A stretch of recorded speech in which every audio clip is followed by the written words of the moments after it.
Hello friends, power star Pawan Kalyan యొక్క fan base ఎంత స్ట్రాంగ్గా ఉంటుందో ఉస్తాద్ భగత్ సింగ్ మరొకసారి నిరూపించింది భయ్య. ఎంత మిక్స్డ్ టాక్లో కూడా, ఎంత బిలో యావరేజ్ టాక్లో కూడా 70% పైన ఆక్యుపెన్సీ అనేది ప్రతి థియేటర్ దగ్గర కనిపించింది భయ్య. ఇదైతే మామూలు అరాచకం కాదు. దాంతో ఈ మూవీ 40 కోట్ల వరకు గ్రాస్ రాబట్టాల్సింది 50 కోట్ల పైన అయితే రాబట్టింది భయ్య. ఎక్స్పెషల్లీ మన రెండు తెలుగు రాష్ట్రాల నుంచి 40 కోట్ల పైన గ్రాస్ అయితే ఈ మూవీ అయితే రాబట్టింది. ఈ లెక్క అయితే ఇంకాస్త పెరగాలి భయ్య.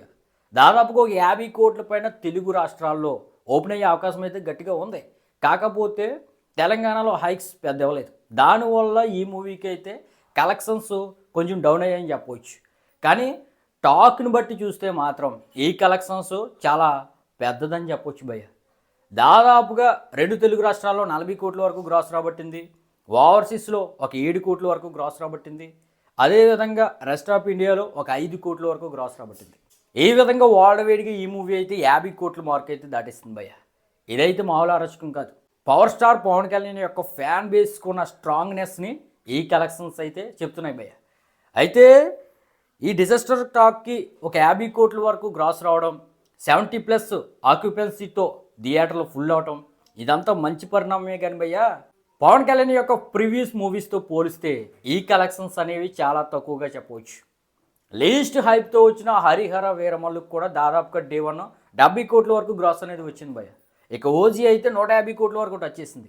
అలాంటిది 2018లో వచ్చిన డిజాస్టర్ మూవీ కంటే కూడా ఈ ఉస్తాద్కి కలెక్షన్స్ తక్కువ వచ్చాయంటే కాంబినేషన్కి ఏమాత్రం హైప్ లేదని మనమైతే అర్థం చేసుకోవచ్చు భయ్య.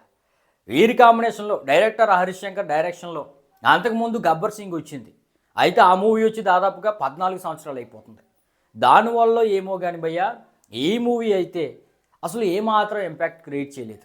థియేటర్లోనే ఇంపాక్ట్ క్రియేట్ చేయలేదు, రిలీజ్కి ముందు ఇంపాక్ట్ క్రియేట్ చేయలేదు, ట్రైలరు, సాంగ్స్ ఈ విధంగా ఏది కూడా ఇంపాక్ట్ అనేది క్రియేట్ చేయలేదు. నాకు మెయిన్లీ ఉస్తాద్ భగత్ సింగ్ విషయంలో డైరెక్టర్ యొక్క ఫాల్ట్ అయితే ఎక్కువ కనిపిస్తుంది భయ్య.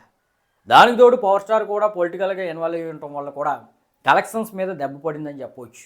ఏది ఏమైనప్పటికీ ఆక్యుపెన్సీకి మాత్రం మనమైతే మెచ్చుకోవచ్చు భయ్య. ఇంత డిజాస్టర్ టాక్లో కూడా 70% ఆక్యుపెన్సీ అంటే మామూలు విషయం కాదు. మరి అఫీషియల్ నెంబర్తో పోస్టర్ వచ్చిన తర్వాత మరిన్ని డీటెయిల్స్ అయితే మనమైతే మాట్లాడుకుందాం భయ్య. మరి ఇటువంటి జెన్యూన్ అప్డేట్స్ మిస్ అవ్వకూడదంటే మాత్రం మన ఛానల్ వెంటనే లైక్ చేసుకుని సబ్స్క్రైబ్ చేయండి. Thank you.